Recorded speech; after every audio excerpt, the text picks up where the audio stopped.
us on nothing, and please subscribe. Yes.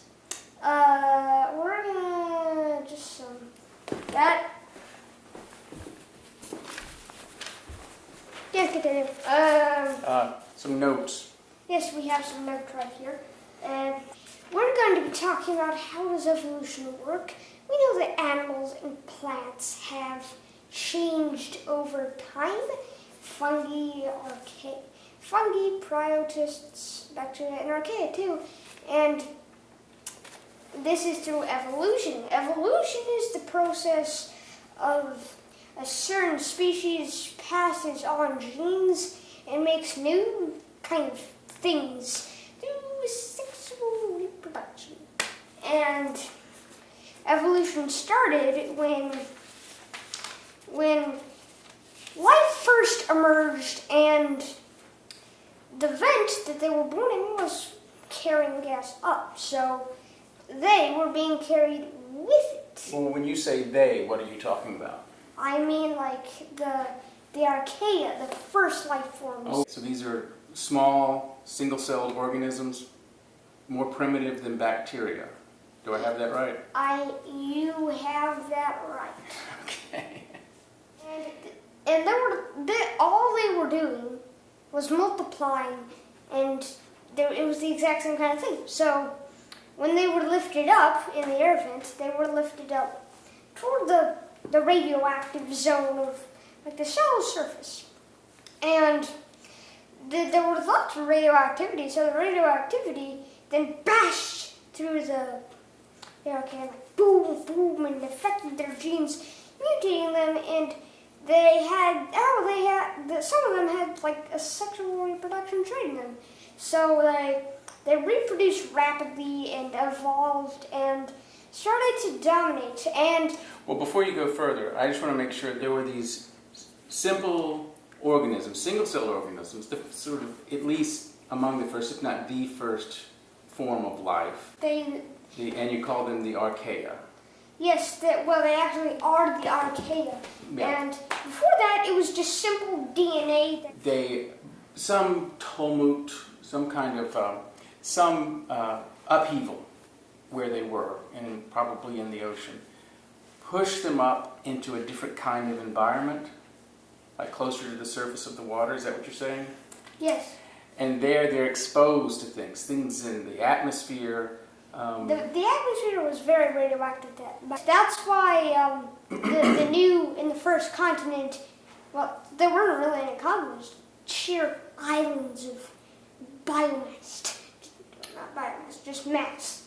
Sheer islands of mass that were the sky was radioactive, so nothing on them. Yeah, so this radioactivity in the environment began to, and we haven't talked about DNA yet, but with much specificity, but at any rate, this radioactivity would damage the DNA, or as you said, it would just sort of change the genes, cause these mutations, and some of the results of those mutations, well, maybe you want to say go ahead. Yes, and they reproduced rapidly, and since they didn't need it anymore because they had sexual reproduction, they didn't like it. They weren't used to it. So, you know what? Out of the vent they went. And just went out of the air vent they were born in to the outside ocean, and they remained in the deep.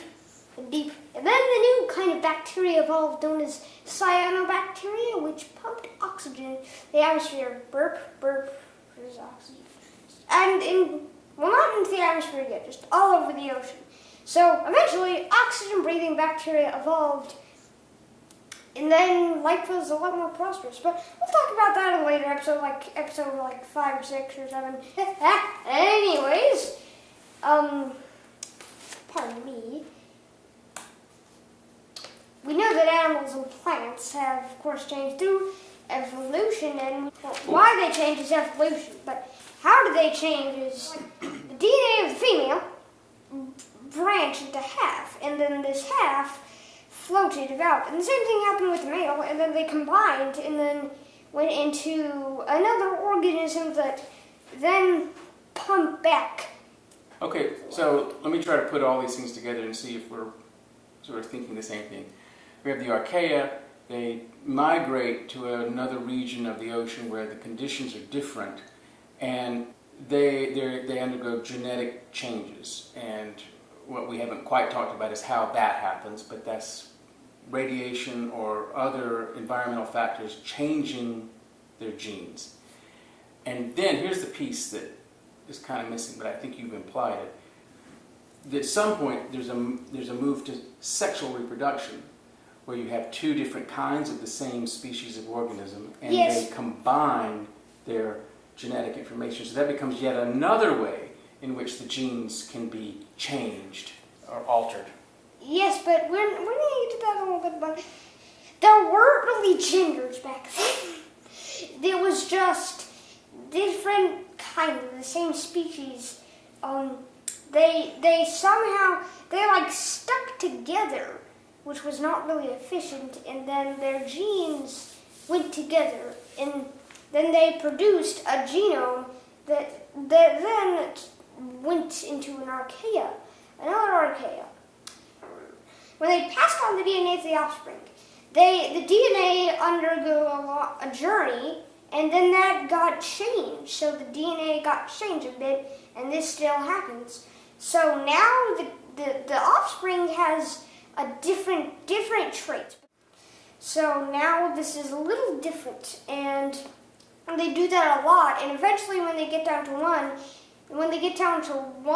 of that animal, it now propagates, makes more of itself. The next generation after that one, which another tree, there is also one, they mate, and then they produce a new offspring, and that offspring is a new species that is the evolution. So if you were to willing, let's say 8 archaea, 2 of the, and select two of each, and then combine them together, 4, and then the 2 of those 4 would mate. That would make about 2 more, and then those 2 would mate, and then same thing would happen with another tree, and then those 2 that are the results mate together and make a new offspring that will start a new chain of species. All right, so let me, again, kind of come back around and see if we want to put these together this way, see if you agree with this. So the archaea go into a different environment where they experience different kinds of conditions. And you have lots of them. And they're exposed to radiation from the sun and other radioactive forces in the atmosphere. Something that's sort of altering their genes, and as a result of that, you have a variety. These changes in their genetic makeup result in a variety of traits among these early organisms. And some of those traits are better adapted to the environment than others. And those that are better adapted have more likelihood of reproducing. So you have a lot of them, and then a few of them sort of rise above the general mass, and those few are the ones who are successful at reproducing. So in the next few generations, you've got this new kind of organism with different traits. Yes. And so it goes until they gradually change. And some of them end up separating from each other and living in different environments. Yes, now I finally understand. I didn't even know it.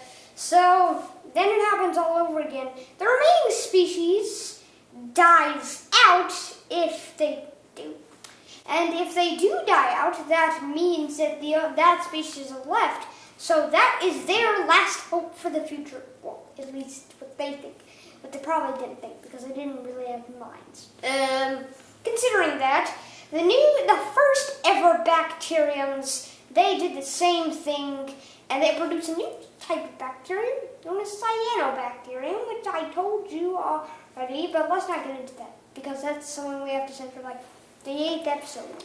Anyway, yes, what are we talking about next? Yes, natural selection. Well, what I understand natural selection is that natural selection is where nature selects a certain species to survive and pass on its genes, but the other species die out because they, of course, cannot be successful. In fact, if this happens, they get sort of a privilege for a lot of species to be successful and pass on. And then a species becomes extinct, say the dinosaurs, but some survive because they have an advantage. If they keep going, this new species could be so sentient that they could be successful not due to nature but themselves. So that is us. And now it's a success story, and we might pass on our genes to some sort of future life form if we keep going like this. And it's actually really special to be in this world for life. Like, if it wasn't for a simple vent that pushed out gases in the deep, deep ocean, you wouldn't have been here to watch this video, and this studio would have been just a mere radioactive wasteland. We all have to think algae, microbes, fungi, plants, and bugs. And we wouldn't have been walking on land, and you wouldn't have been watching this video either, because we might have become sentient in the water, but electronics wouldn't work.